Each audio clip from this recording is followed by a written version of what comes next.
ലോകത്ത് വലിയ അഹങ്കാരം പറഞ്ഞിരുന്ന 6 ദിവസം കൊണ്ട് 6 ഡേ വാർ എന്ന പേരിലൊക്കെ അഭിമാനിച്ചിരുന്ന ഇസ്രയേലിന്റെ ഇന്നത്തെ സാഹചര്യം എന്താണ് എന്നത് ഏവർക്കും പത്രം വായിക്കുന്ന ആർക്കും മനസ്സിലാക്കാൻ സാധിക്കും. നോക്കൂ നിങ്ങൾ, ഇപ്പോൾ ഇസ്രയേലിന്റെ ഹാരറ്റസ് എന്നറിയപ്പെടുന്ന പത്രം റിപ്പോർട്ട് ചെയ്യുന്നത് ഇസ്രയേലിന്റെ സൈനികർ ലെബനാൻ അതിർത്തിയിൽ പകൽ സമയങ്ങളിൽ ഒളിഞ്ഞിരിക്കുകയാണ്.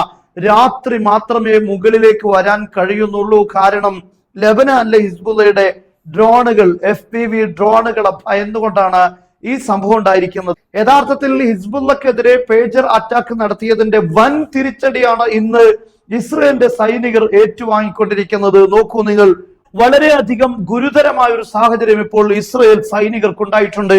401 ബ്രിഗേഡിന്റെ വളരെ പ്രധാനപ്പെട്ട നേതാവ് വധിക്കപ്പെട്ടതോടുകൂടെ കൂടുതൽ സങ്കീർണമായ സാഹചര്യത്തിലേക്ക് ഇസ്രയേലിന്റെ ലെബനാൻ ഓപ്പറേഷൻ മാറിയിരിക്കുകയാണ്. എന്നാൽ ലെബനാനിലെ ഹിസ്ബുള്ളയെ ഇനിയും തകർക്കാതെ പോവുകയാണെങ്കിൽ ഇസ്രയേലിന്റെ ഭാവി എന്താകുമെന്നാണ് ഇപ്പോൾ ഇസ്രയേൽ ആലോചിക്കുന്നത്. കാരണം ഇതുപോലെ ഇനിയും സൈനികമായി കൂടുതൽ സജ്ജമാകുവാനുള്ള സാഹചര്യങ്ങൾ ഹിസ്ബുള്ളക്ക് ലഭിച്ചാൽ ഇസ്രയേലിന്റെ ഭാവി അടയും എന്നാണ് അവർ വിശ്വസിക്കുന്നത്. അതുകൊണ്ട് ഇപ്പോൾ കടലിനും ചെകുത്താനും ഇടയിലാണ് ഇസ്രയേൽ ഉള്ളത്. ഈ ഹിസ്ബുള്ളയെ ആക്രമിച്ച് തകർക്കാതിരുന്നാൽ ഭാവി നഷ്ടപ്പെടും, അതേസമയം ആക്രമണത്തിന് പോയാൽ സൈനികരും നഷ്ടപ്പെടും എന്ന സാഹചര്യത്തിലേക്ക് കാര്യങ്ങൾ മാറിയിരിക്കുകയാണ്. നോക്കൂ നിങ്ങൾ, ഈ ഇസ്രയേൽ അമേരിക്കയുടെ സഹായമില്ലാതെ ഇറാനുമായിട്ടുള്ള ഒരു യുദ്ധത്തിലേക്ക് നീങ്ങുകയാണ് എങ്കിൽ എന്തായിരിക്കും സംഭവിക്കുക എന്നത് നമുക്കൊക്കെ ഇപ്പോൾ ചിന്തിക്കാൻ സാധിക്കുന്നുണ്ട്. യഥാർത്ഥത്തിൽ ഇസ്രയേൽ എന്ന് പറയുന്നത് മിഡിൽ ഈസ്റ്റിൽ ആർക്കും തകർക്കാൻ കഴിയാത്ത വൻ ശക്തിയാണ് എന്നായിരുന്നു പ്രചരിപ്പിച്ചിരുന്നത്.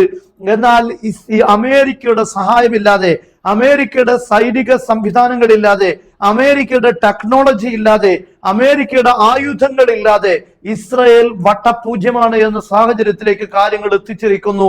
ഇപ്പോൾ അമേരിക്ക എല്ലാ അർത്ഥത്തിലും പിന്തുണക്കൊണ്ട് സാമ്പത്തികമായും അതുപോലെ ആയുധപരമായും സൈനികപരമായും എല്ലാ നിലയിലും 100% സൈനിക പ്രൊട്ടക്ഷൻ നൽകുന്നു, സൈനിക സഹായം നൽകുന്നു.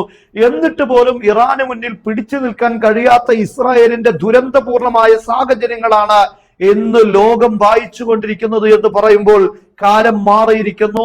6 ഡേ വാറിന്റെ കാലമല്ല ഇപ്പോൾ ഇസ്രായേലിനുള്ളത്. ആ കാലം മാറി ഇപ്പോൾ പുതിയ ലോകം, പുതിയ മിഡിൽ ഈസ്റ്റ് പിറന്നിരിക്കുന്നു എന്നാണ് ഇപ്പോൾ നമുക്ക് മനസ്സിലാക്കാൻ സാധിക്കുന്നത്.